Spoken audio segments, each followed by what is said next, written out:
Hello there, and welcome to the Sleepy Nature channel. Imagine waking up on a frozen sea and finding flowers made of ice. Not painted, not pretend. Real flowers growing right out of the water in the coldest places on Earth. They bloom in the dark, in the silence, where almost nothing else dares to live. Tonight, we're going to float gently through the Arctic and Antarctic, and we'll meet these tiny, impossible wonders together. There is a place on Earth where the sea breathes out flowers, not soft petals in the usual sense. No pink, no green, no roots reaching into warm soil. These are flowers made entirely of ice, grown in the space between freezing water and freezing air. And they appear so quietly that if you blinked, you might miss them entirely. You are standing at the edge of the Arctic Ocean. The sky above you is a deep, velvety blue, not quite night, not quite day. The kind of blue that exists only in polar winter, when the sun barely skims the horizon before disappearing again. The temperature is somewhere around -20 degrees Celsius, perhaps colder. Your breath rises in little clouds, slow and steady. The sea ice stretches out in front of you. It is not thick here, not old. It is new ice, just a few centimeters deep, and it is called neeless ice, a word that sounds like something whispered by the wind itself. Neeless ice is thin enough to bend slightly under pressure, like very cold glass that hasn't quite decided to be rigid yet. And growing up from the surface of this thin, young ice are the frost flowers. They are small, most of them no taller than your thumb, but they are breathtakingly intricate. Each one is a cluster of ice crystals arranged in a shape that genuinely resembles a flower or a snowflake or a tiny frozen fern. They are white and slightly translucent, and in the blue polar light, they seem to glow with a soft inner warmth, which is strange because nothing here is warm at all. The very first thing to understand about frost flowers is that they are not frost, not exactly. Frost forms when water vapor from the air deposits directly onto a cold surface. But frost flowers are something slightly different, something more magical. They grow upward from the ice itself, fed by moisture that rises from tiny cracks and pores in the young sea ice below. The sea beneath the ice is not frozen. It is liquid salt water, and it is much warmer than the air above, around -1 or -2 degrees Celsius, which is cold for us, but relatively warm compared to the air at -20. This difference in temperature creates a kind of tension, a reaching between the two worlds. And from that tension, the flowers grow. It takes just the right conditions. The air must be very still. Even the gentlest breeze will destroy a frost flower, scatter it into a dusting of crystals. The temperature difference between the ice surface and the air must be large enough, perhaps 15 degrees or more. And the ice must be young and thin enough to allow moisture to pass through.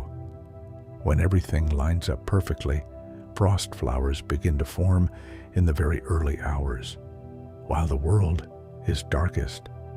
They grow slowly at first, just tiny points of ice rising from the surface like the very first shoots of spring.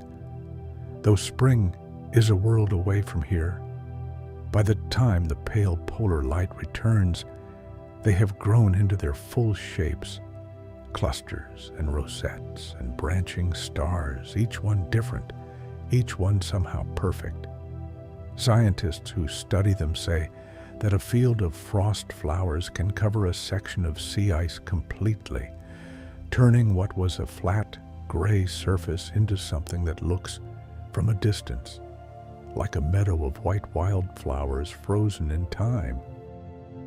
Standing here, watching them in the stillness, that is exactly what they look like. A meadow, impossibly quiet, impossibly beautiful. Your breathing has already slowed a little, hasn't it? That happens here. The cold, clean air, the silence, the soft white shapes rising from the ice. Something in your body recognizes this kind of stillness and leans towards it. Let it. There's nowhere else to be tonight.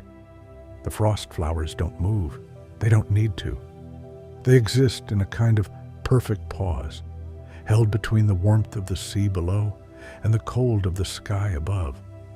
And they are content, just like you can be content right now, simply breathing. If you're enjoying this journey already, feel free to leave a like. It helps more people find their way to this quiet place. The polar night settles around you. The flowers glow softly, blue-white. And somewhere far beneath the ice, the ocean moves slowly on, warming the underside of this thin, frozen world, breathing its moisture upward, feeding the flowers it will never see.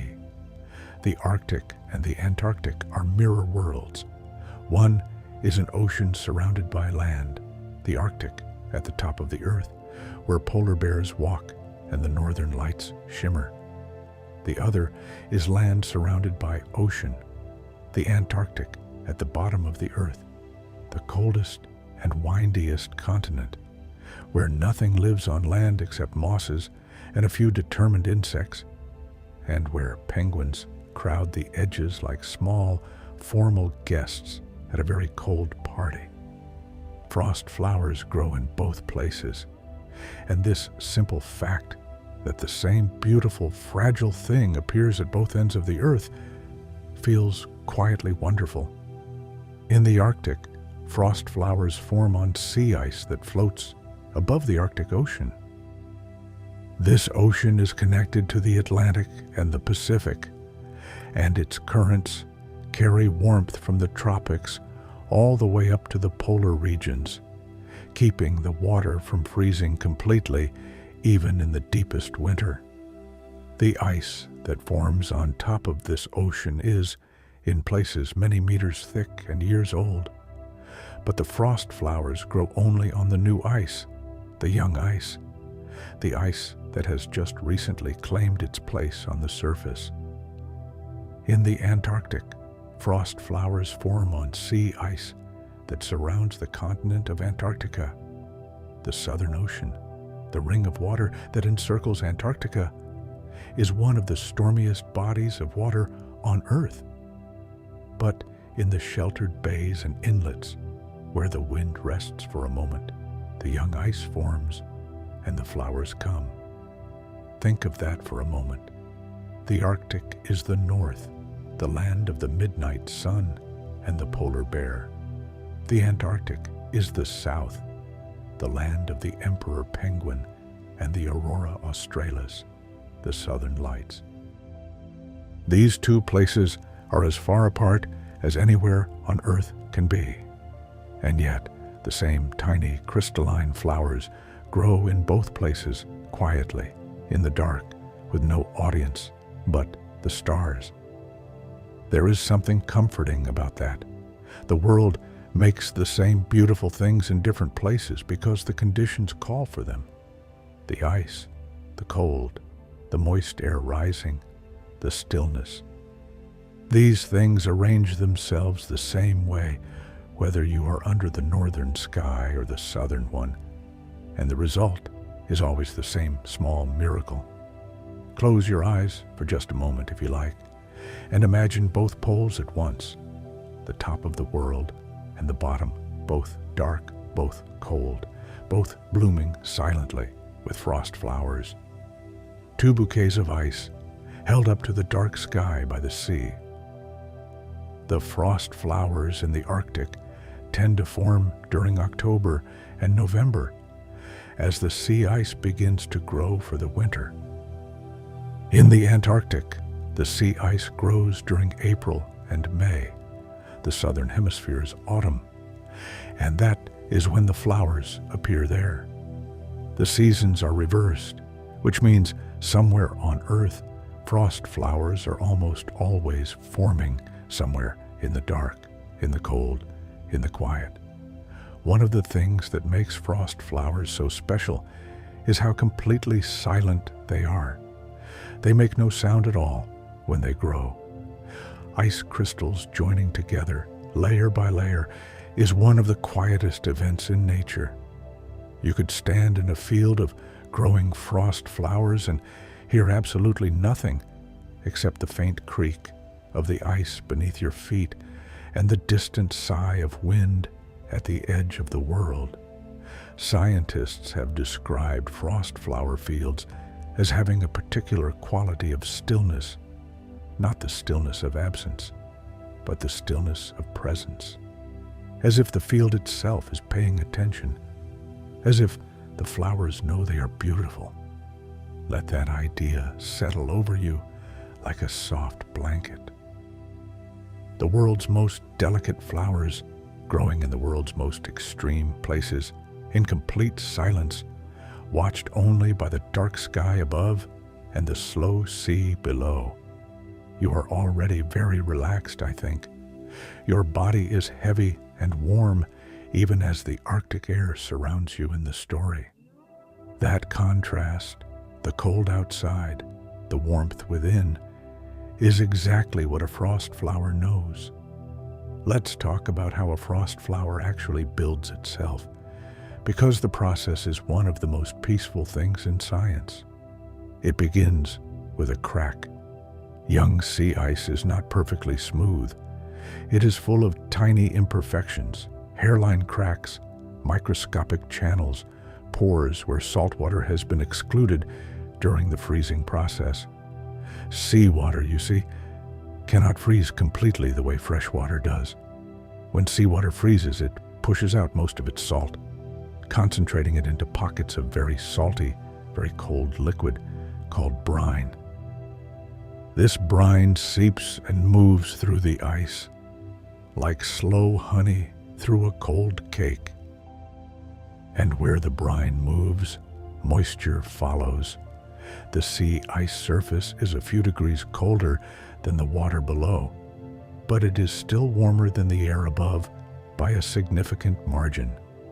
This temperature difference drives water vapor upward through the tiny channels in the ice to the surface. And when this vapor meets the extremely cold, very dry air above the ice, it freezes almost instantly. This is called deposition, the direct transition from water vapor to solid ice, skipping the liquid stage entirely. It is the same process that creates snowflakes. Those snowflakes form high in clouds, while frost flowers form right at the surface of the world. The first crystals to form are almost invisibly small. They attach to tiny irregularities on the ice surface. A grain of sea salt, a bump in the ice, a place where the surface is slightly rougher than the rest. These first crystals become the seed of the flower. Once the seed is there, more vapor deposits onto it, and the crystal grows. It grows outward and upward, always following the paths of least resistance, always reaching toward the cold air above. The crystal branches and forks, each new branch growing at 60-degree angles to the ones before it, because that is the geometry of ice, the geometry built into every water molecule by the way its atoms are arranged. Slowly, over hours, the seed crystal becomes a structure. It develops what scientists call a dendritic form. Dendritic from the Greek word for tree, dendron, because the branching shape looks just like the bare branches of a winter tree. Some frost flowers are genuinely tree-like, with a central column and spreading arms.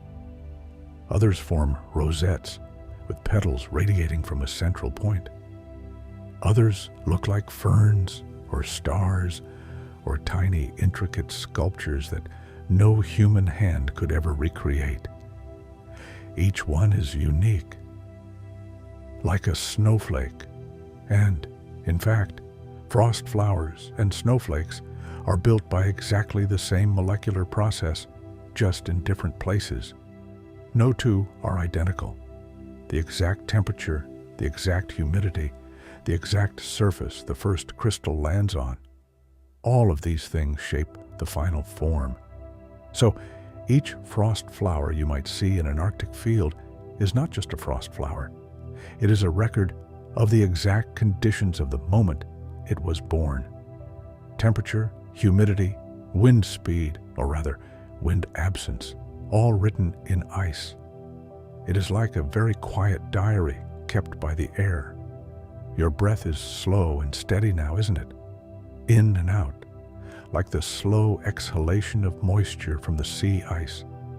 You are breathing just the way the earth breathes here, slowly, deeply, without effort. The frost flowers keep growing. They will keep growing all night if the air stays still and cold enough. By morning, a field of new ice might be covered entirely, so thick with frost flowers that the gray ice surface has disappeared beneath a white, softly textured blanket. Scientists who have worked in polar regions describe walking through frost flower fields as one of the strangest and most beautiful experiences in nature. Each footstep crushes dozens of flowers. You can't help it. They are so dense, and the sound is like very soft crunching, almost like walking through fresh snow, but lighter. And behind you, the crushed flowers leave a dark trail across the white field, like footprints in a moonlit meadow. Frost flowers are salty. This surprises most people because they look so pure and white and delicate. But inside each frost flower, locked into the crystal structure of the ice, is a concentration of sea salt that is many times higher than the surrounding seawater. Here is why. When sea ice forms, it pushes the salt out, as we talked about before. This concentrated salt, called brine, collects in pockets and channels within the young ice. When moisture rises from the ice to feed the growing frost flowers above, it carries this brine with it. The brine becomes incorporated into the crystal structure of the flower as it grows. As a result, frost flowers are extraordinarily salty, up to 10 times saltier than normal seawater in some cases. Scientists have calculated that a single square meter of frost flower-covered sea ice can contain an astonishing amount of salt. But salt is not the only thing that frost flowers carry. They also carry bacteria. This discovery, made relatively recently, was one of the most surprising findings in polar science. Researchers sampling frost flowers found that they are filled with microorganisms, tiny bacteria and algae that have somehow survived being frozen, concentrated, and lifted from the sea into the ice crystals above. These bacteria are extraordinary. They have evolved to survive in conditions that would destroy almost any other form of life. They can remain dormant in frozen crystals for long periods, waiting patiently. When conditions improve, when the ice melts, when the flower collapses, when liquid water returns, they wake up. Scientists believe that frost flowers may actually help transport these microorganisms from one part of the ocean to another. When a frost flower is eventually destroyed, by wind, by the return of sunlight, by rising temperatures, its crystals scatter into the air, carrying their tiny cargo of salt and bacteria. These can travel significant distances before settling somewhere new. The frost flower is not just a beautiful structure, it is a tiny ecosystem, a vehicle, a seed pod of sorts for the microbial world of the polar ocean. And yet, standing in a field of them, you would never know this. They just look like flowers. Cold, white, improbably delicate flowers nodding slightly in a wind that isn't there. The polar sky above you is extraordinary tonight. There is no moon, but the stars are sharp and very close looking, the way they always are in cold, dry air. You can see the Milky Way as a soft smear of light across the dark. And somewhere above the northern horizon, the first faint ribbons of aurora are beginning. Pale green, almost invisible, like the memory of a color rather than the color itself. The frost flowers don't look up. They are rooted, even without roots, to the surface of the ice. But somehow they seem aware of the sky, oriented toward it, the way flowers on land orient toward the sun. Take a breath. Feel the weight of the night around you. The frost flowers are growing quietly all around you. The aurora is beginning its slow, silent dance above. The sea breathes upward through the ice, feeding the flowers with its cold moisture. Everything is exactly as it should be. If you're finding peace in this story, you might enjoy our playlist of sleepy nature journeys. It's there for you whenever you need a quiet place to rest. There is a scientist named Martin Doble who has spent years studying sea ice, and he once described looking down at a field of frost flowers from a helicopter and thinking that the ice looked as though it was covered in snow that had forgotten to fall flat. That description has always seemed exactly right. Frost flowers have a particular quality that sets them apart from all other ice formations. They point upward. Ice usually wants to spread flat, to fill a surface, to become a smooth and level thing. But frost flowers defy this. They reach up. They are vertical, where ice usually wants to be horizontal. This upward-reaching quality gives frost flower fields a softness that is unusual in polar landscapes.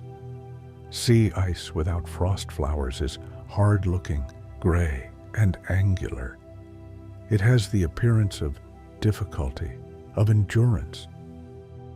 But sea ice covered in frost flowers looks gentle, like something you might want to rest your cheek against, even though it would be extremely cold and extremely salty if you did.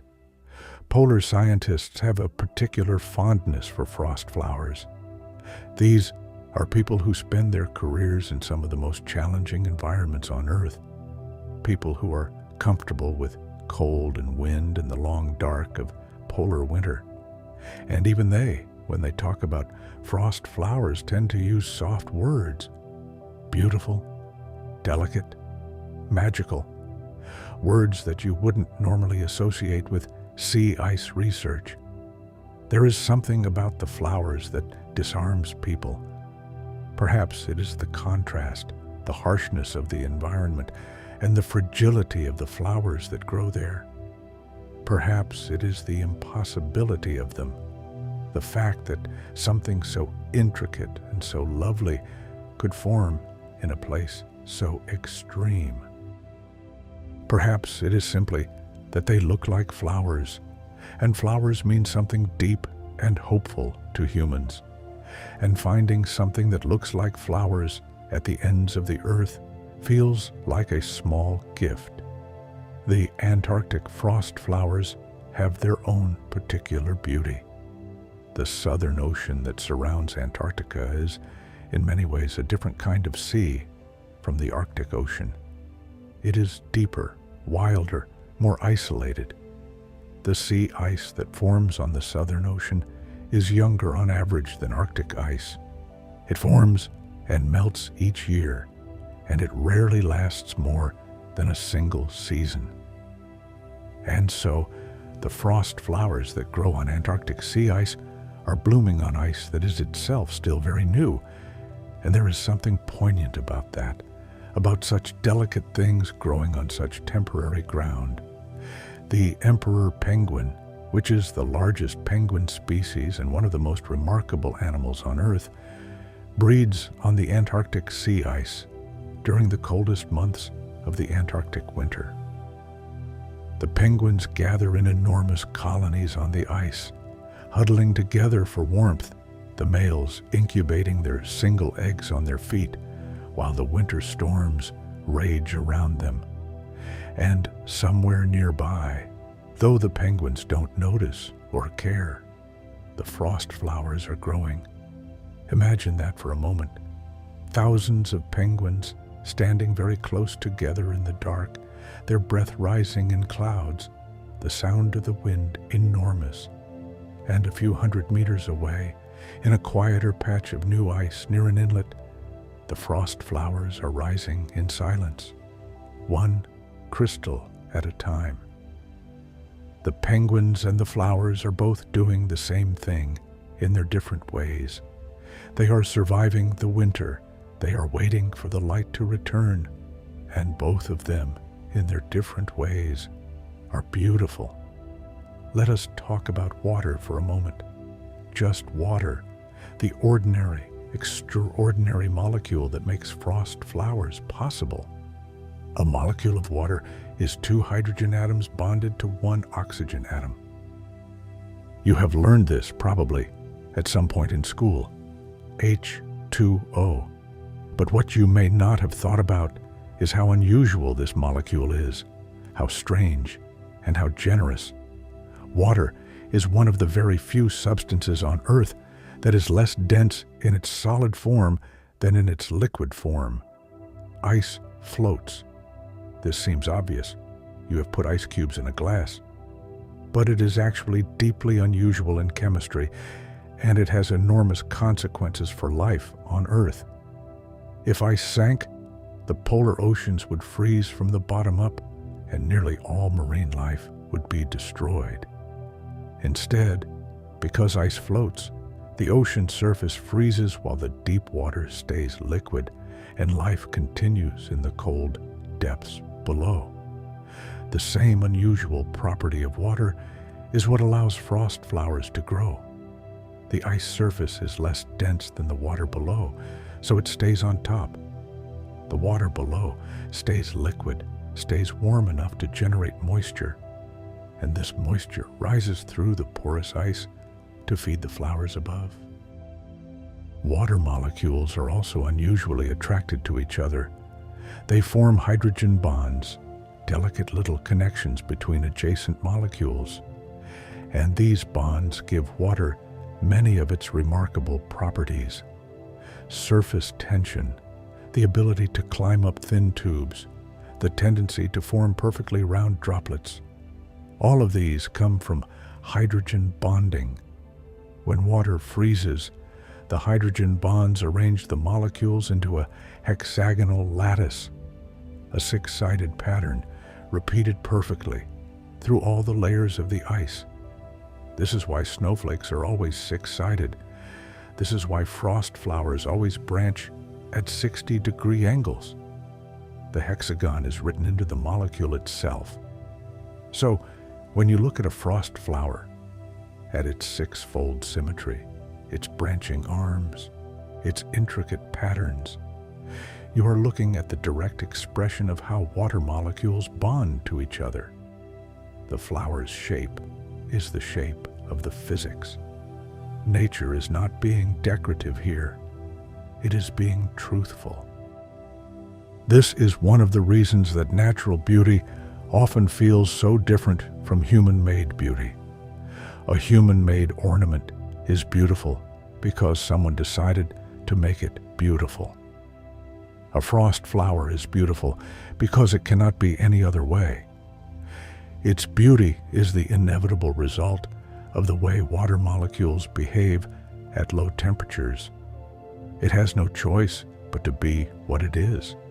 There is something restful in that idea. The frost flower doesn't try to be beautiful. It doesn't have to try at all. It just is. Your body is like that right now. You don't have to try to relax. You don't have to try to let go. You just have to stop trying, and the relaxation will come on its own, the way frost flowers come when the conditions are right, without effort, without forcing. Just breathe.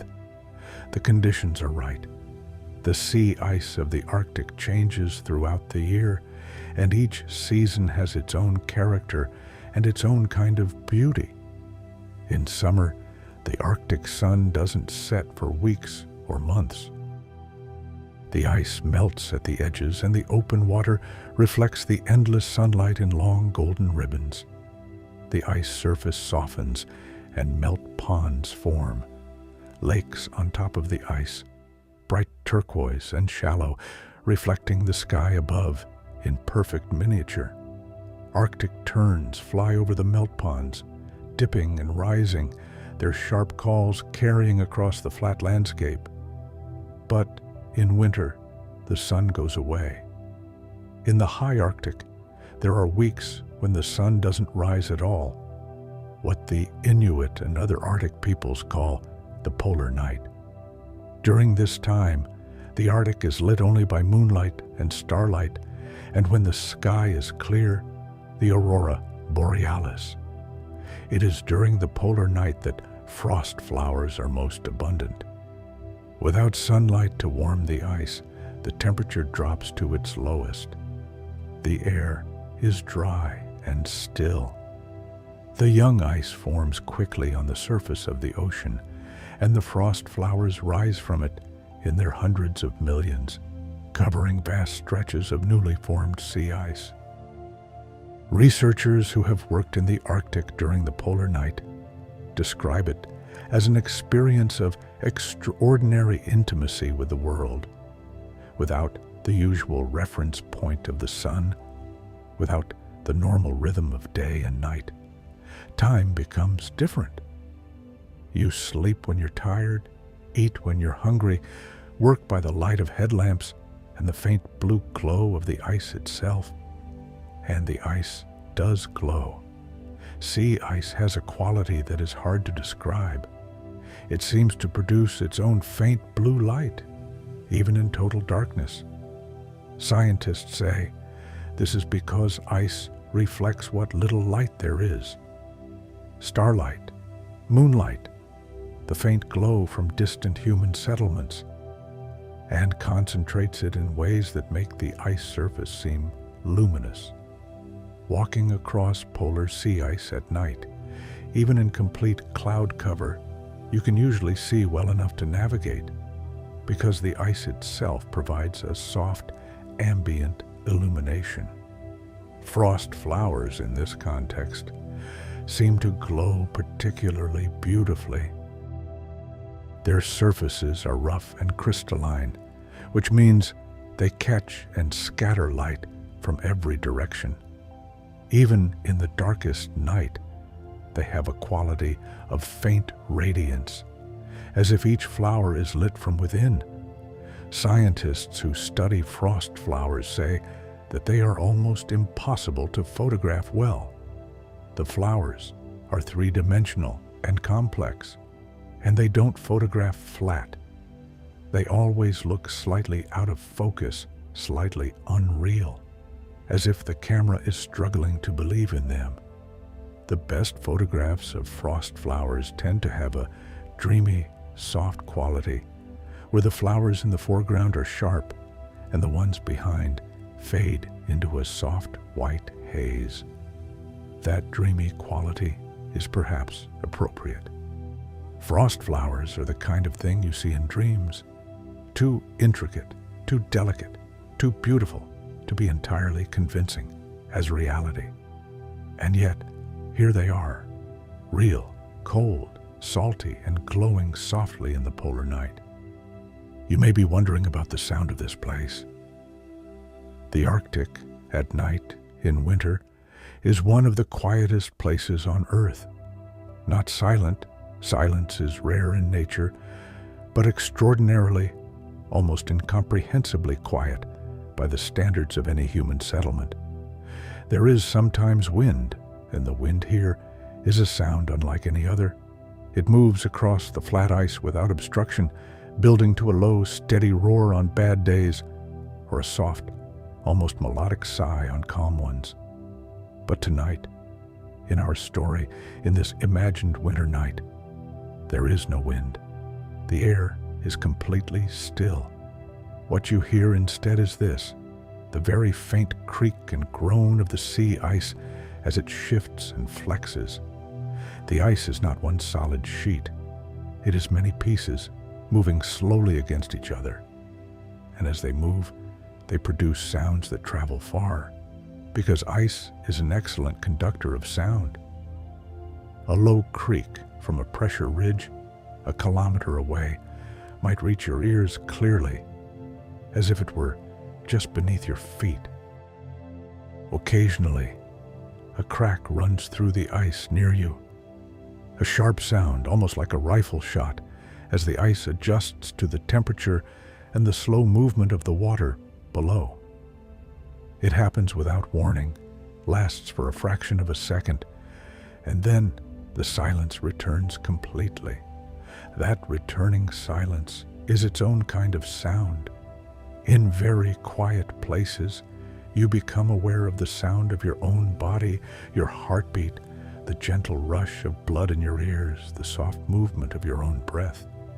These sounds are always there, but in noisy places, they are drowned out. In the Arctic night, they return to you. This is a kind of listening that most of us rarely get to do. To hear yourself from the inside, gently, without fear. The frost flowers don't make any sound at all, not as they grow, not as they stand there, waiting. They are the most silent living things in a silent landscape. And if we call them living, which is arguable, they are the quietest kind of alive there is.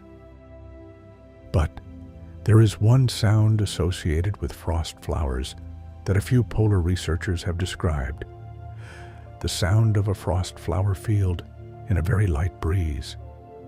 Not enough wind to destroy the flowers, just enough to touch them. And when the breeze just barely reaches them, the frost flowers produce a faint, crystalline tinkling sound as the outermost tips of adjacent flowers touch each other. It has been described as sounding like very distant, very small bells, or like the sound of someone turning the pages of a book made of glass. You can hear it now if you listen very carefully. The faintest imaginable tinkling, soft as a thought, out there in the darkness where the frost flowers are touching each other with the tips of their crystal petals. That sound is just for you. It is exactly as quiet as you need it to be. Let us visit the Antarctic now. Let us travel from the top of the world to the bottom, from the Arctic to the Antarctic, and see what frost flowers look like at the other end of the earth. The journey south is a long one, even in imagination. You travel down through the northern hemisphere, through the tropics, past the equator, where the ocean is warm and blue and full of life. You continue south through the temperate latitudes, where the sea grows grayer and the swells grow larger, until you enter the Southern Ocean, the ring of water that encircles Antarctica and separates it from the rest of the world. The Southern Ocean is extraordinary. It is the only ocean that flows entirely around the Earth without encountering a continent. And this means that its currents build and build, driven by the westerly winds that blow ceaselessly at these latitudes. Sailors have called these latitudes the Roaring Forties and the Furious 50s and the Screaming 60s, names that give you some idea of the wind and the waves. But you are heading further south even than the Screaming 60s. You are going to the coast of Antarctica itself. As you approach the continent, the sea changes. The great swells of the Southern Ocean begin to be dampened by floating ice. First small pieces, then larger flows, and finally the continuous sheet of fast ice that attaches to the coast and extends outward for many kilometers. You step onto this ice. Beneath your feet, the ice is firm and white and flat. In the distance, the ice cliffs of the Antarctic continent rise against the sky, vast blue-white walls of glacial ice, kilometers high, carved and sculpted by wind and time. Some of these cliffs have existed for millions of years, but close to you, near your feet, the ice is young and new, and here, in the area where the fast ice meets the open ocean, in the polynyas and bays and sheltered inlets, the frost flowers are growing. Antarctic frost flowers look to the eye very similar to Arctic frost flowers. They have the same branching structure, the same white translucency, the same soft and dreamy quality. But Antarctic researchers say there are subtle differences.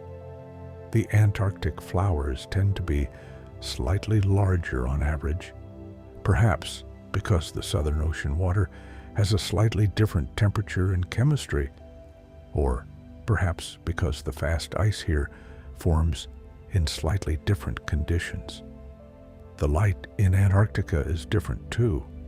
Even in winter, Antarctica is sometimes lit by a phenomenon called sky glow, a faint pinkish or purplish light that appears on the horizon even when the sun is far below it, caused by the refraction of sunlight through the lower atmosphere.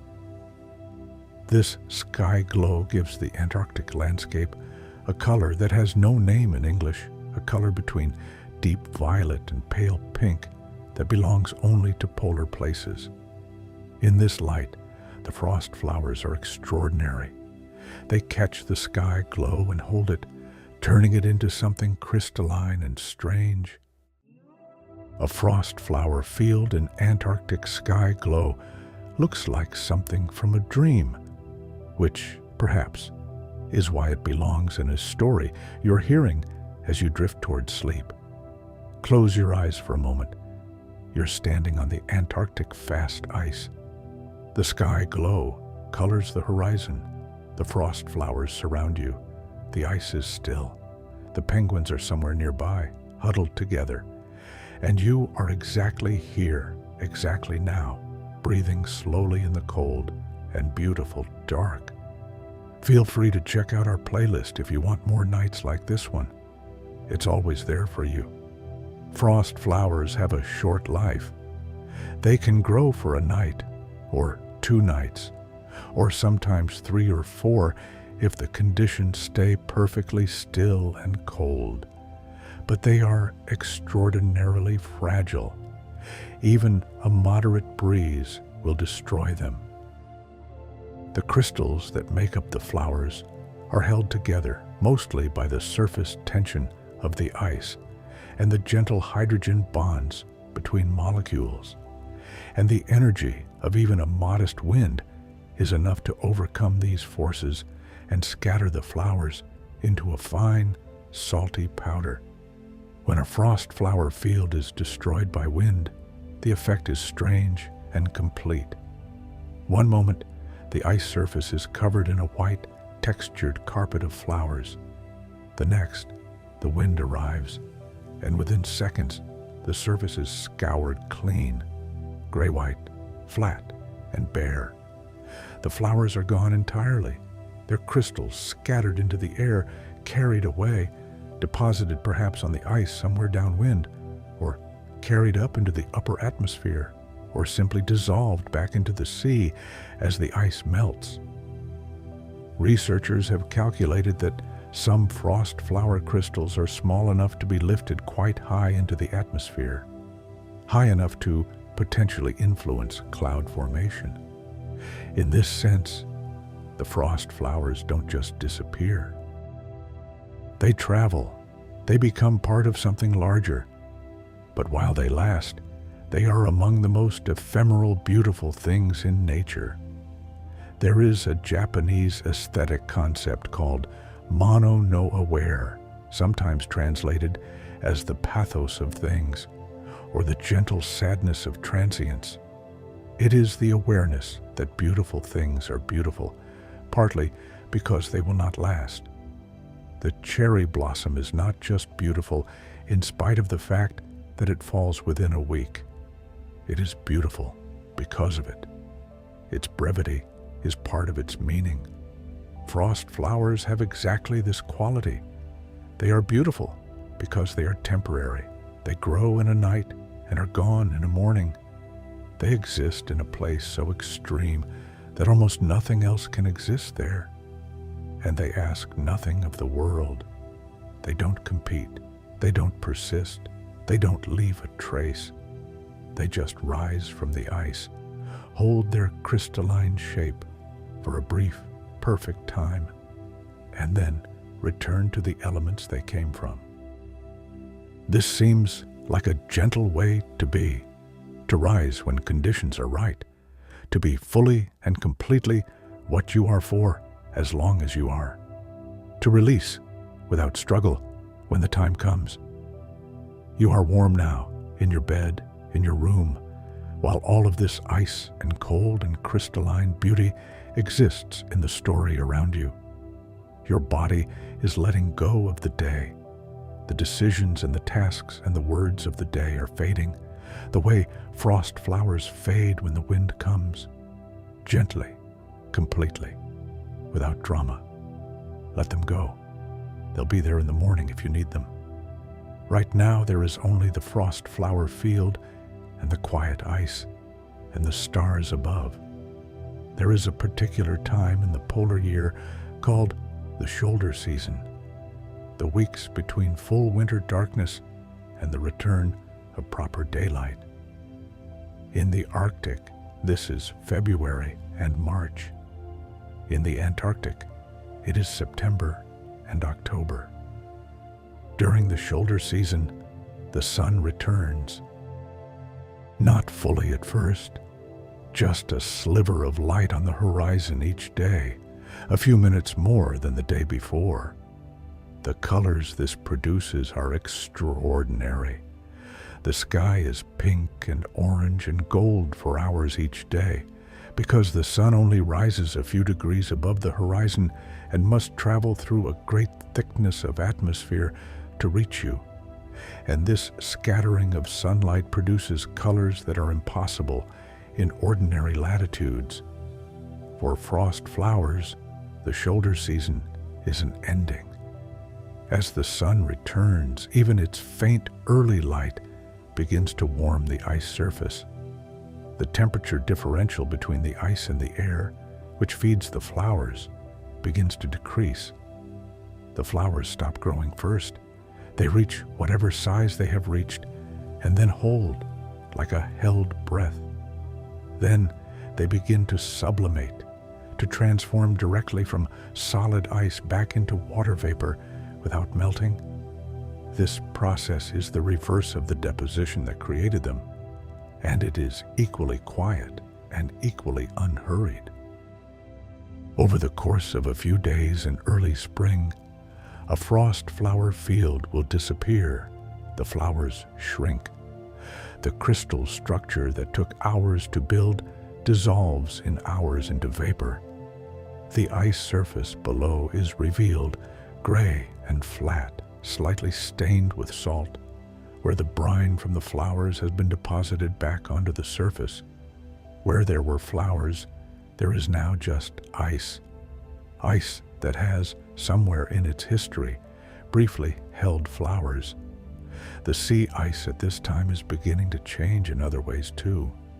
The snow that has accumulated over the winter is softening slightly.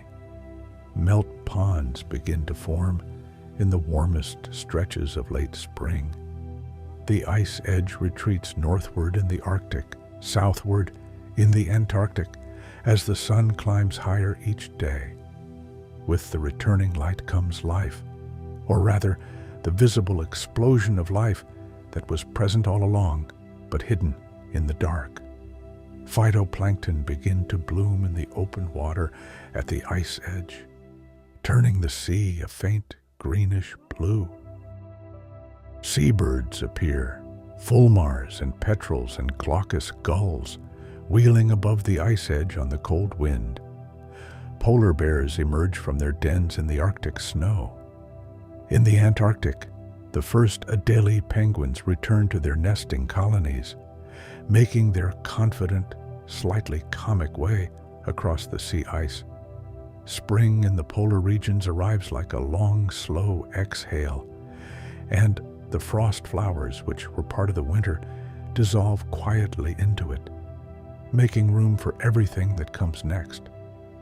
Scientists are still learning from frost flowers. One of the most interesting current areas of research involves the role that frost flowers might play in the chemistry of the polar atmosphere. When frost flowers are destroyed by wind, the crystals scatter into the air, carrying their concentrated load of sea salt and other chemicals. These chemicals can react with gases in the lower atmosphere in ways that affect the chemistry of the polar air in significant ways. One such reaction involves bromine, a chemical element found in trace amounts in seawater. When the salt from frost flowers is scattered into the atmosphere, the bromine it contains can react with ozone, the gas that protects the Earth from ultraviolet radiation. In the polar regions, scientists have observed dramatic and sudden decreases in surface ozone levels during the spring, when frost flowers are most frequently destroyed by spring storms. These events are called ozone depletion events, and the frost flowers are suspected to be one of their key causes. This might sound alarming, but in context, it is a natural phenomenon. It has been happening every spring in the polar regions for millions of years, long before human industrial activity began to affect the ozone layer. The polar atmosphere has its own chemistry, its own cycles, its own rules, and the frost flowers are part of that chemistry in ways we are only beginning to understand. There is also research suggesting that the bacteria carried in frost flowers might play a role in cloud formation. Bacteria are known to act as ice nuclei, seeds around which ice crystals in clouds can form. If frost flower bacteria are lifted into the upper atmosphere, they might actually influence the clouds that form above the polar regions, which could in turn influence regional climate. The frost flower is a very small thing, affecting very large systems. Its crystals are a centimeter tall. The cloud systems they might influence can stretch for hundreds of kilometers. This is the nature of complex systems. The small and the large are always connected, always affecting each other in ways that take patience and careful attention to trace. The scientists who study frost flowers tend to be people of great patience. Their fieldwork takes them to places that are uncomfortable and sometimes dangerous, in seasons that are dark and cold. They collect samples of flowers by gently scooping them into containers, taking care not to contaminate them with their own breath.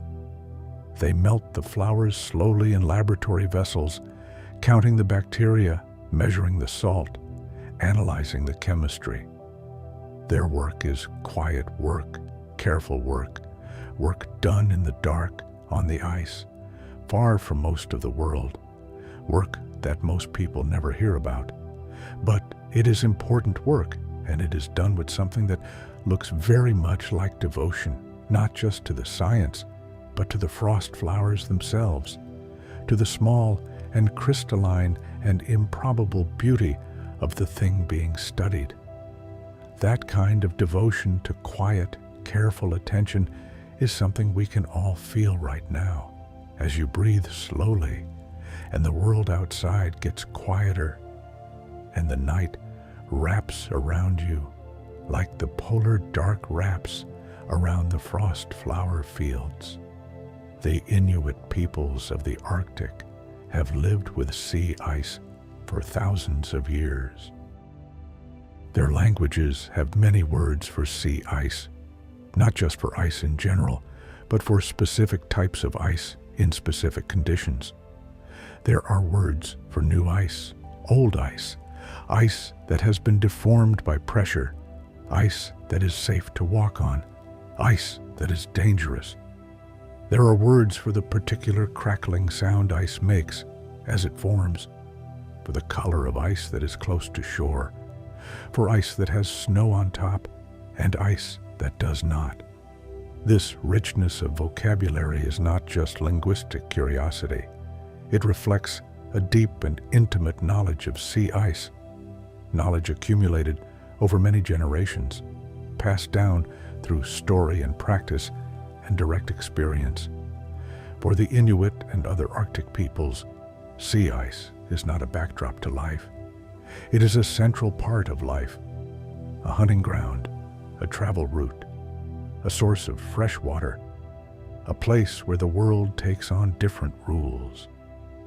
Frost flowers are part of this knowledge, though they are not always named in the same way that scientists name them. In some Inuit communities, there are descriptions of new ice as being covered with crystals that look like flowers or stars, observations that match exactly what scientists later classified as frost flowers. There is something moving about the fact that two very different ways of knowing the world, the traditional knowledge of people who have lived with ice for thousands of years, and the scientific knowledge developed over the last century, arrive at the same place. Both notice the flowers, both find them remarkable, both understand that they are a sign of new ice, of a particular kind of cold, of a particular kind of stillness.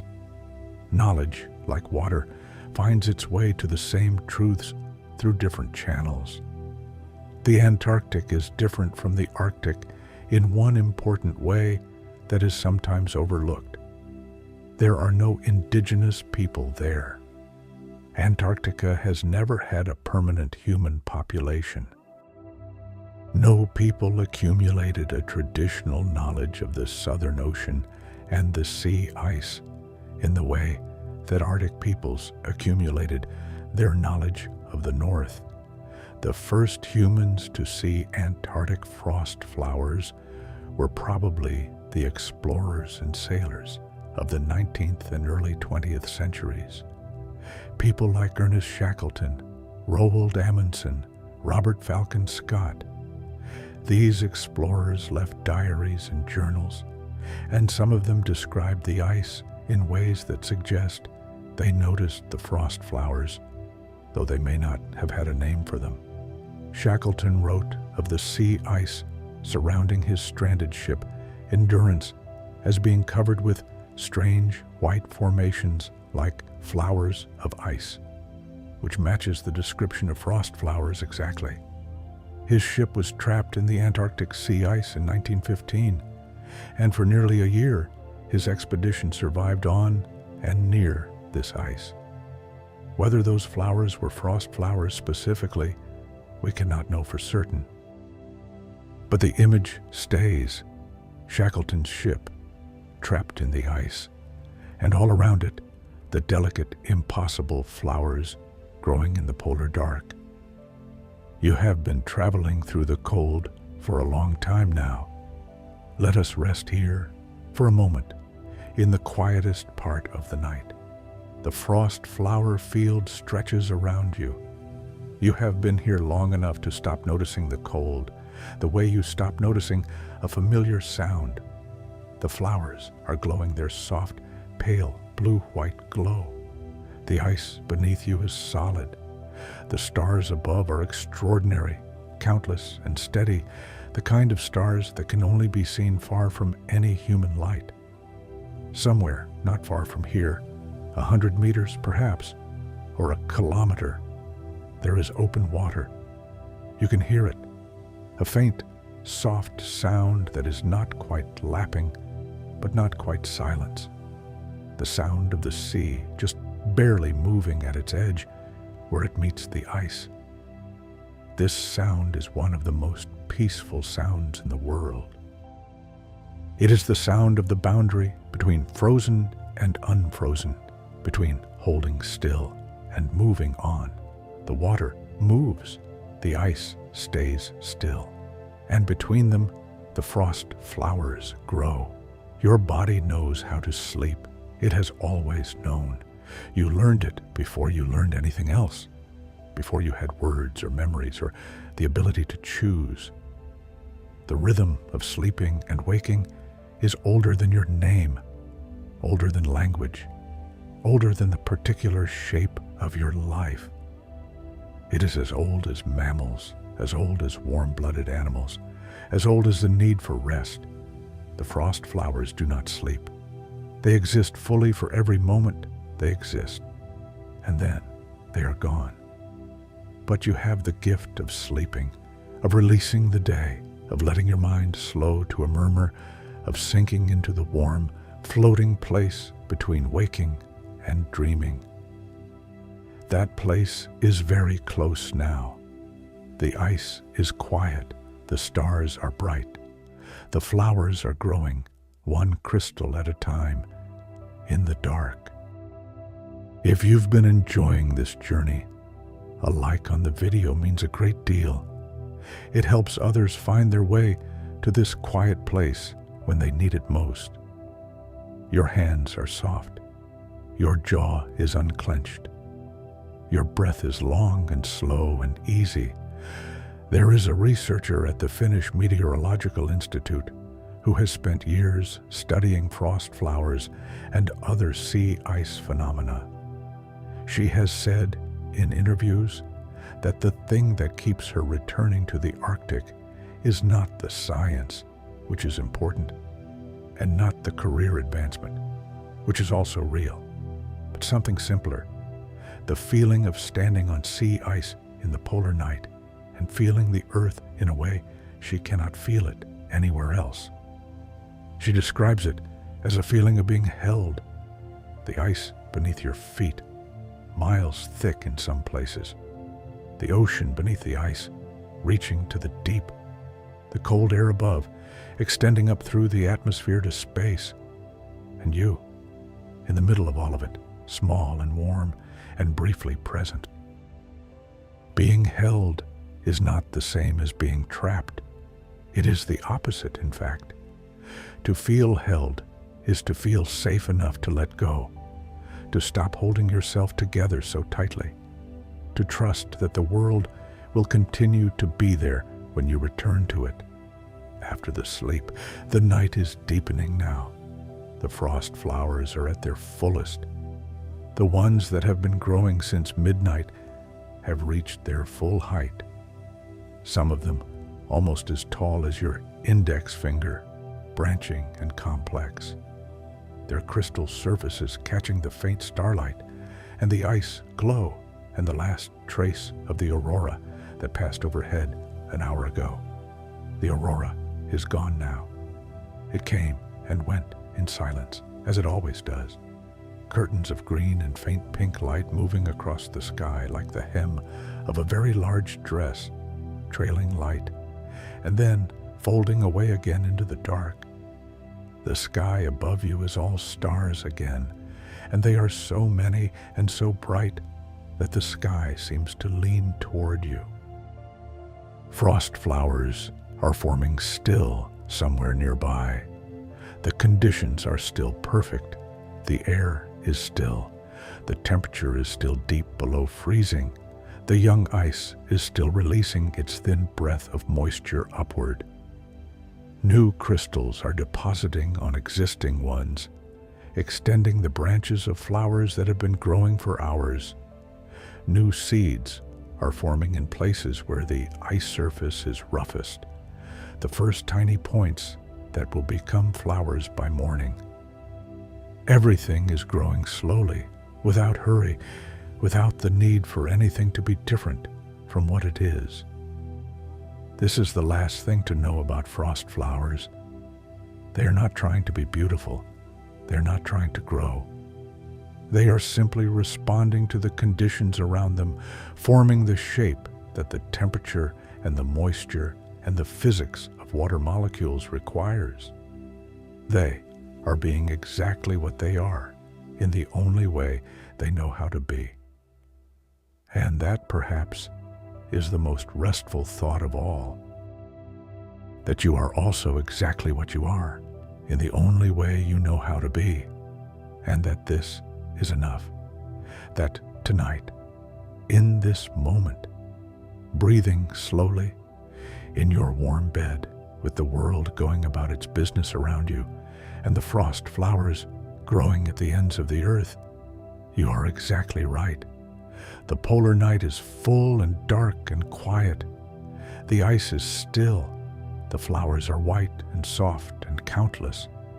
The ocean moves slowly below them, warm by comparison, breathing upward, giving the ice what it needs to make its flowers. Here are 10 more parts, continuing the frost flower journey, picking up seamlessly where part 15 left off. The deepest hours of the polar night have a quality that is different from the hours just before and after them. In the hours around midnight, there is sometimes still a faint sense of the day that has passed, a residue of activity, of thought, of the world going about its business. And in the hours toward dawn, there is sometimes an anticipation, a barely perceptible leaning toward the light that is still hours away. But in the hours between, the very deepest part of the night, there is nothing but the night itself, complete, settled, unhurried. This is where you are now, in the deepest part of the polar night, with the frost flowers growing all around you in the dark. At this hour, the ice sounds different. The low creaking and groaning of the sea ice, which you have been hearing softly in the background all evening, has quietened. The ice has adjusted to the temperature. It has expanded and contracted as much as it is going to, and now it simply rests. The occasional crack still travels through it, distant and clean, but even these are fewer now. The frost flowers, at their fullest growth, are releasing something into the air around them. Scientists have measured this and given it a technical name. They call it a flux of sea salt aerosol and trace gases. But what it amounts to, in practical terms, is a faint smell. Frost flowers, in the right conditions, produce a smell that is not quite like anything else on Earth. It is the smell of very cold, very clean ocean. It is the smell of salt that has been purified and concentrated and then lifted into cold air. It is the smell of ozone, which frost flowers produce during some of their chemical reactions with the atmosphere. And it is the smell of the ice itself, cold, mineral, faintly metallic, utterly clean. People who have smelled it say it is one of the purest smells they have ever encountered. Not pleasant in the way that flowers are pleasant, not sweet or soft, but pure. The way a glass of extremely cold, extremely clear water tastes pure, not flavorful, but completely itself. Nothing added, nothing taken away. You can almost smell it now if you breathe slowly through your nose. Cold and clean and salt. The smell of the world at its edges, where the frost flowers grow. The air in your room, wherever you are, is warmer and more complex, full of the familiar smells of your life, the particular mixture of scents that belongs to your home. But underneath all of that, if you breathe very slowly and very quietly, there might be just the faintest trace of cool night air, the clean smell of sleep itself. That is close enough to the frost flower smell to be restful. Breathe it in. Let it fill your lungs. Let it carry the day further away, and let the night come closer. The flowers are growing. You are resting. These two things are happening at the same time, at opposite ends of the earth, and yet somehow together, connected by the slow turning of the world and the ancient chemistry of ice and water and air. There are researchers who study frost flowers by flying over them.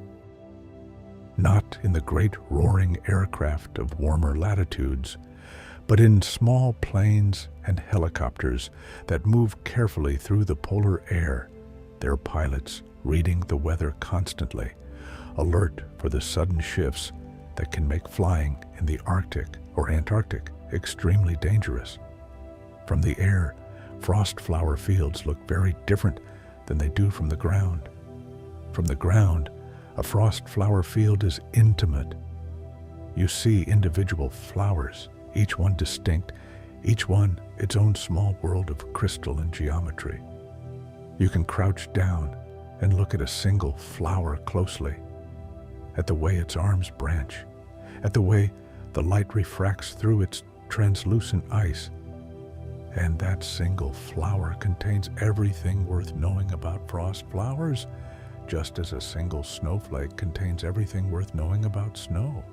From the air, the frost flower field becomes a texture. Flying at low altitude over young sea ice covered in frost flowers, the ice surface looks soft, improbably soft for something that is, at its core, rock-hard, frozen ocean. It looks like white velvet, or like the surface of a cumulus cloud seen from an aircraft flying just above it. The individual flowers are too small to resolve from the air.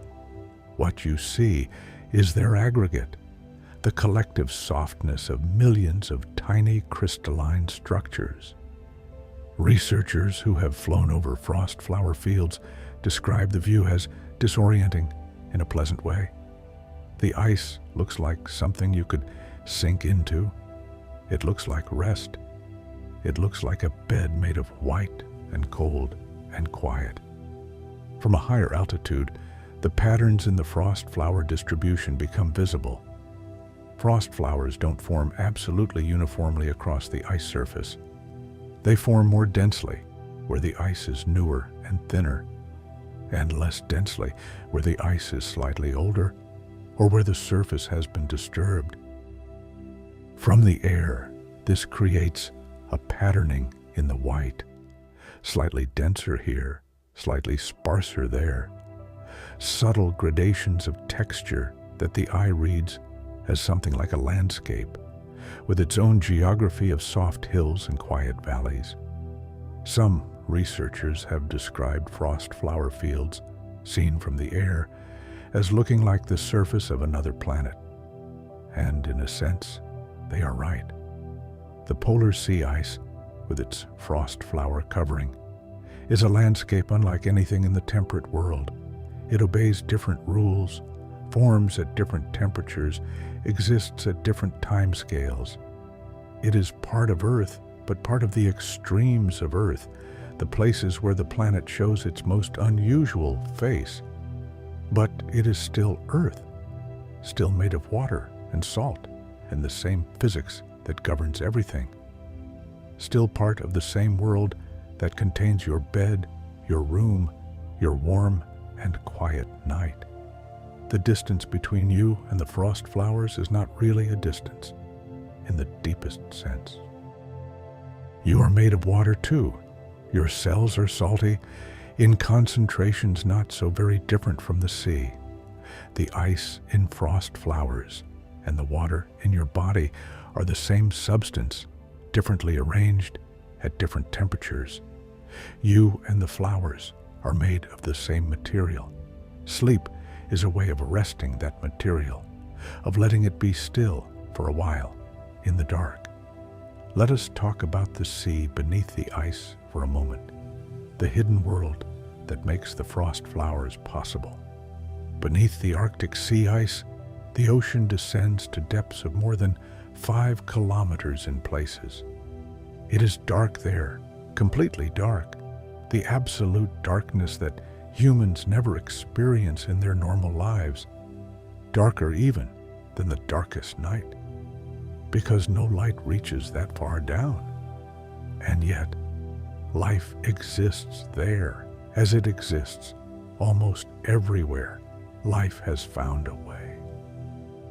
The deep Arctic Ocean is home to strange and beautiful creatures, transparent jellyfish that drift through the dark like slow thoughts, bristly polychaete worms that graze on the sediment of the seafloor, amphipods, tiny crustaceans that swarm in extraordinary numbers at certain depths. None of these creatures have ever seen a frost flower or would have any concept of what a frost flower is. Their world is the deep water, the cold, dark, the slow rain of organic material from the surface above. But the surface above them, the ice and the frost flowers, affects them nonetheless. When frost flower fields melt in spring, they release their concentrated load of salt and bacteria and other chemicals into the seawater. This changes the chemistry of the water near the surface, which affects the phytoplankton that bloom there in spring, which affects the krill and other small creatures that eat the phytoplankton, which affects the fish and the seabirds and the seals and the polar bears that eat the krill. The frost flower dissolved becomes food. Its crystals become part of the ocean, which becomes part of the food web, which becomes part of everything. This is what ecologists call a trophic cascade, a chain of connections and consequences that runs from one part of an ecosystem through all the others. The frost flower is at the beginning of such a chain, even though it exists for only a few days and is individually smaller than your thumb. Small things can have long consequences. A frost flower that forms tonight may contribute, months from now, to the survival of a young Arctic fox or a humpback whale, through a chain of connections too long and intricate to trace completely. This is also true of small kindnesses, of small moments of rest, of small acts of letting go. The effects travel outward in ways that can't always be followed. You don't always get to know what your gentleness produces in the world, but it produces something, like the frost flower produces something, even after it is gone. Your breathing is very slow now. This is the breathing of someone approaching sleep, the long, even rhythm that the body finds when it is releasing the tension of the day. There is nothing to do with this breathing except let it continue.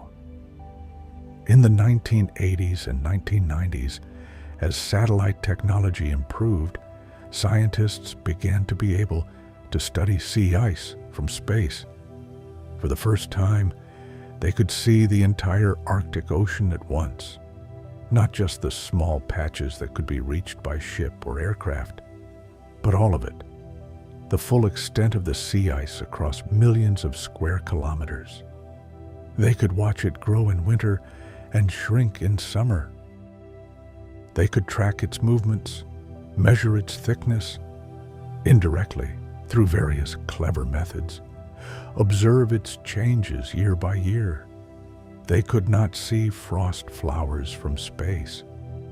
The flowers are too small, too fine, too delicate for even the most sensitive satellite sensors to resolve individually. But they could see something that might be caused by frost flowers. A particular quality of the radar signal returned by young sea ice that scientists call a high emissivity signature. Frost flower fields scatter radar and microwave radiation in a distinctive way. The rough, crystalline surface of a frost flower-covered ice field looks different to a satellite sensor than a smooth, flower-free ice surface.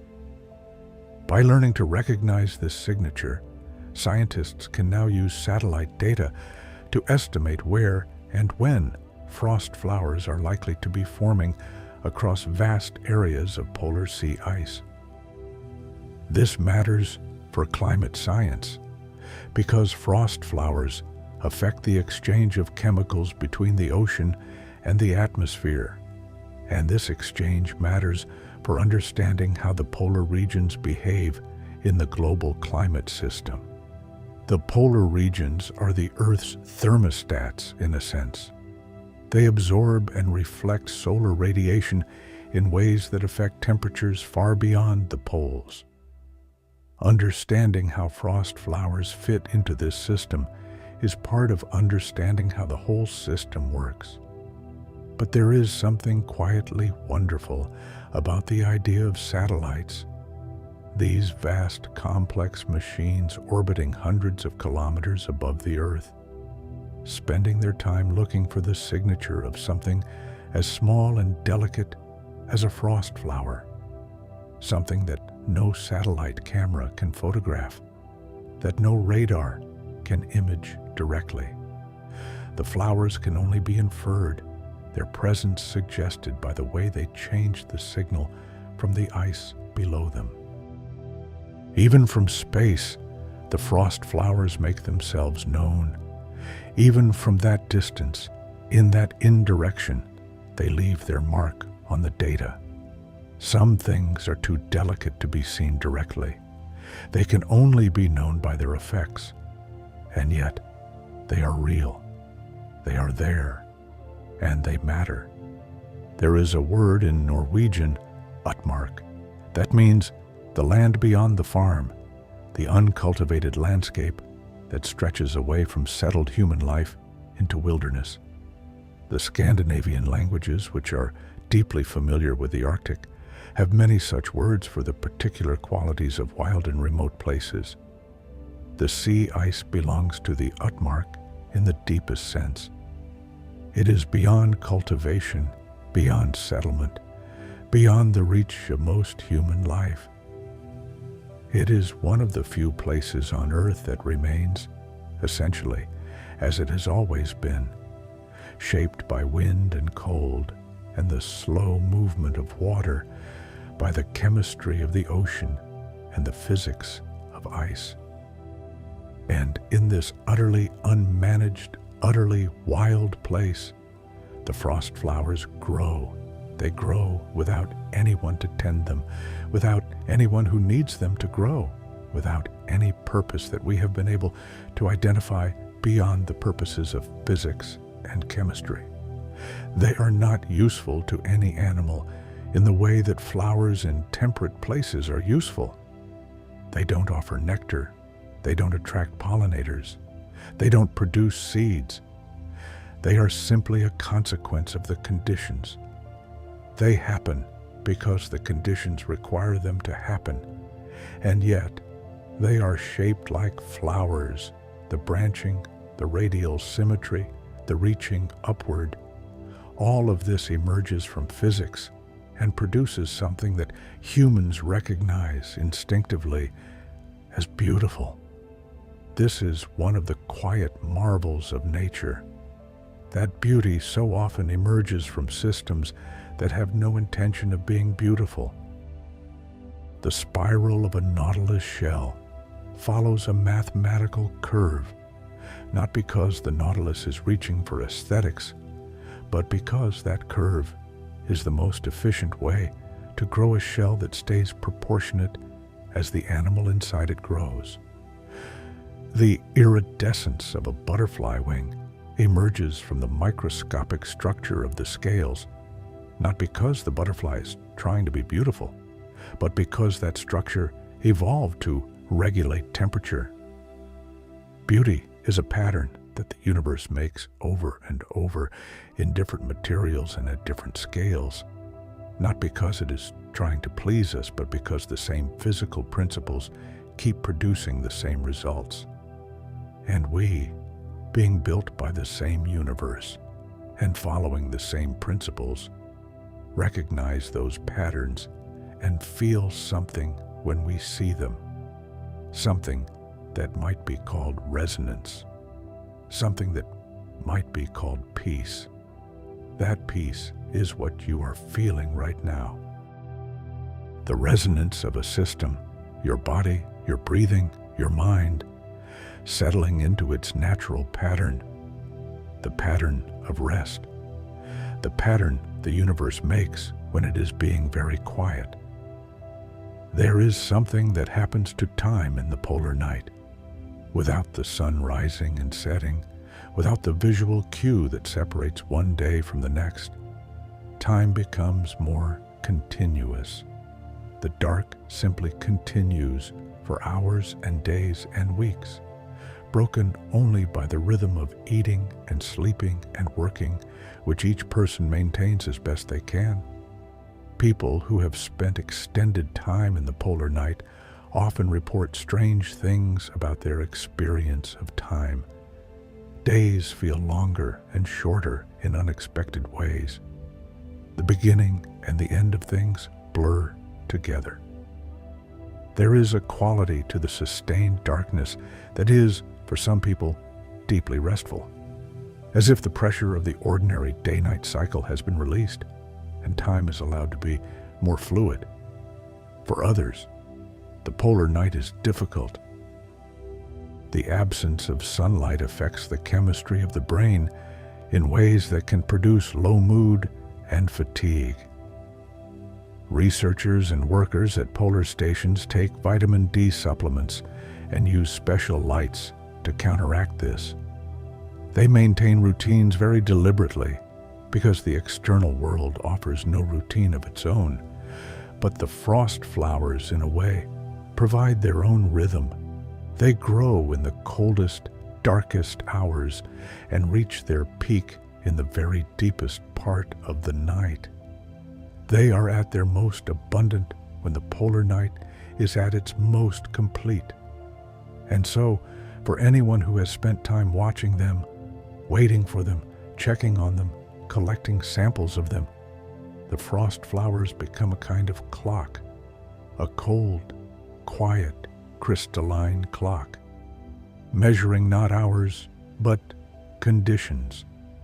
When the flowers are dense and tall, the conditions are perfect, cold and still.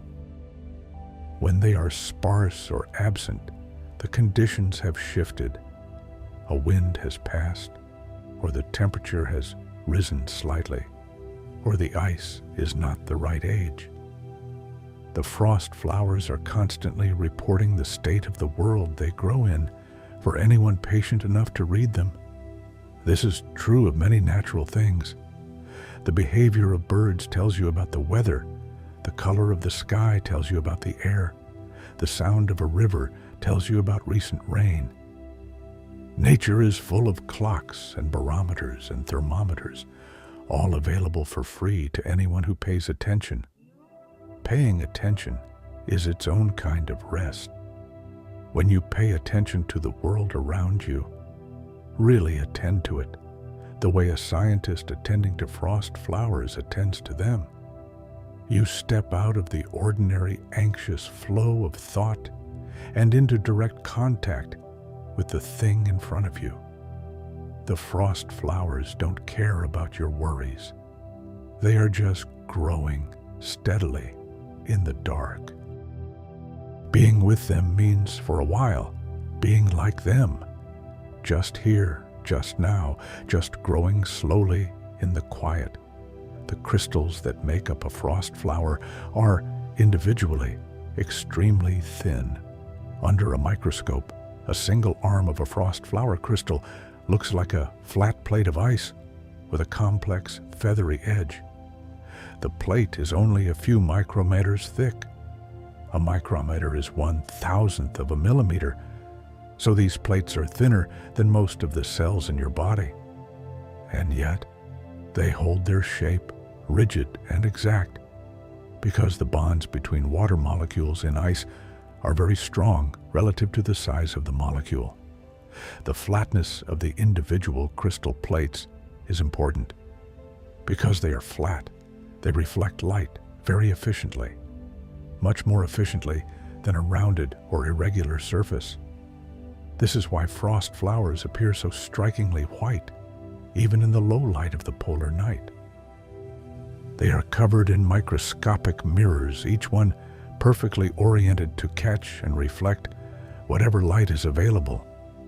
The mirrors are also the reason that frost flower fields can sometimes be seen from a considerable distance, not with satellite sensors, but with the naked eye.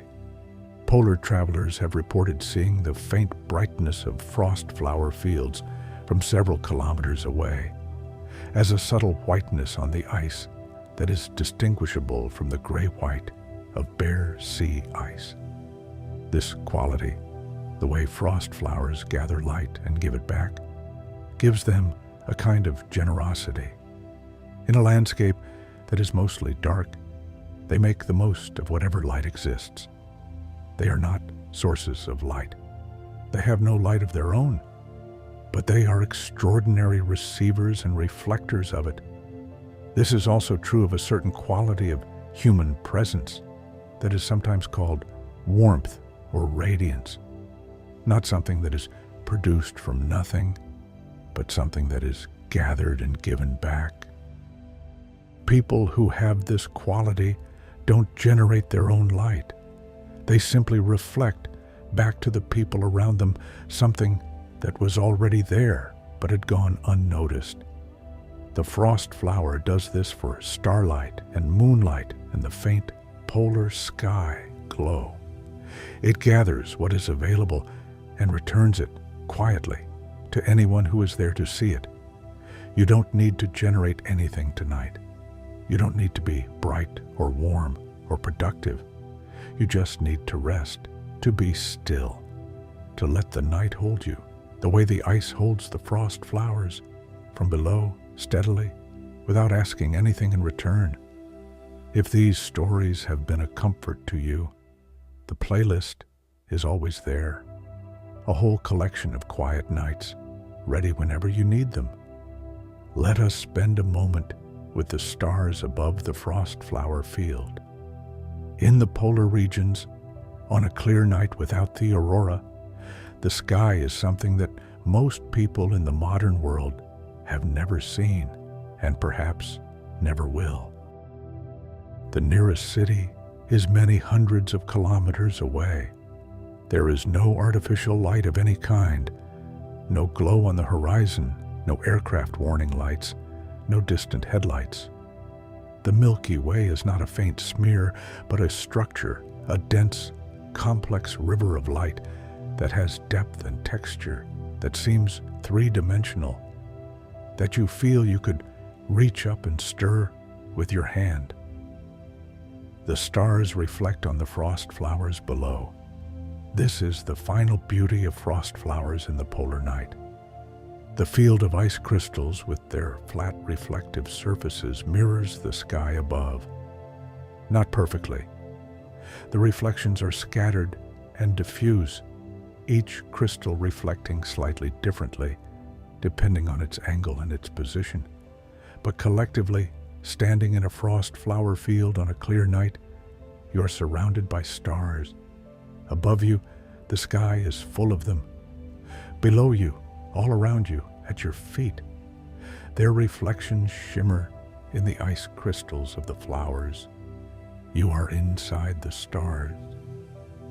Or rather, the boundary between you and the stars has become uncertain. They are above and below, and you are between them, standing on a thin sheet of ice above a deep ocean, surrounded by cold and silence and light. So ancient, it began its journey before your grandparents were born. Some of the light reaching your eyes tonight left its star before humans existed. It has been traveling through space for thousands or millions of years, unimpeded by anything, until it entered the atmosphere of Earth and bent slightly in the cold polar air and fell onto the crystal surface of a frost flower and scattered gently into your eyes. That light has been nowhere between its star and you. It has not stopped or rested. It has simply been moving through the enormous empty dark for longer than there have been words to describe it.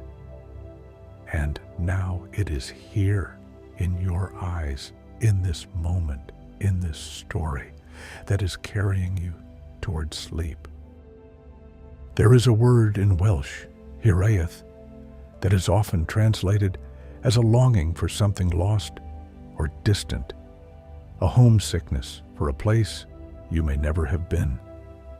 Looking at the stars from a frost flower field might produce something like hiraeth, but reversed, not longing for something far away, but a feeling of recognition, as if you have always known this place, as if the cold and the dark and the stars and the ice are familiar in some deep and wordless way. Perhaps they are. We are made of the same atoms as the stars. The iron in our blood was forged in stellar cores. The carbon in our cells was built in the death of ancient suns. We recognize the stars because we are, in a very real sense, made of them. Rest in that recognition now. Breathe slowly. The stars are above you and below you and all around you, and everything is made of the same light. The morning will come to the frost flower field eventually. Not sunrise, not yet. The polar night still has weeks to run. But morning comes to the frost flower field in other ways. The aurora, which faded hours ago, sometimes returns in the early part of the polar morning, a second performance before the long dark day resumes. The temperature, which reached its lowest point in the very deepest part of the night, begins its almost imperceptible climb upward. Not enough to melt anything, not enough to change the frost flowers at all. Just the faintest softening of the cold, a degree or two, as the Earth's rotation carries this side of the Arctic slowly away from its coldest alignment. The researchers, if there are any nearby, will be waking soon. They will make tea on a small stove in a polar shelter that is barely warm enough to keep instruments from freezing. They will check their data, note the temperature and humidity, assess the wind conditions. And then one of them will put on their extreme cold weather gear, layer after layer of insulating material, until they are roughly twice their normal size, and step outside to look at the frost flower field. The field will look the same as when they last checked it, hours ago. And yet it is not quite the same. New flowers have grown in the night, in the places where the ice was newly formed, and some of the older flowers at the margins of the field have been very slightly sublimated by the faintest trace of warmer air from a distant weather system. The field is alive in its slow, crystalline way, always becoming something slightly different from what it was. The researcher will crouch down very carefully and look closely at a single flower.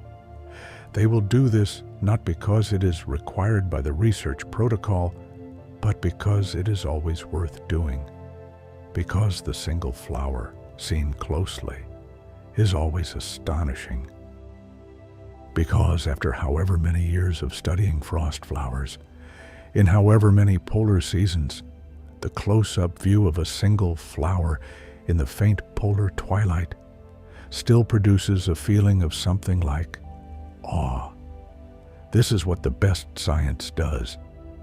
It does not drain the world of wonder by explaining it.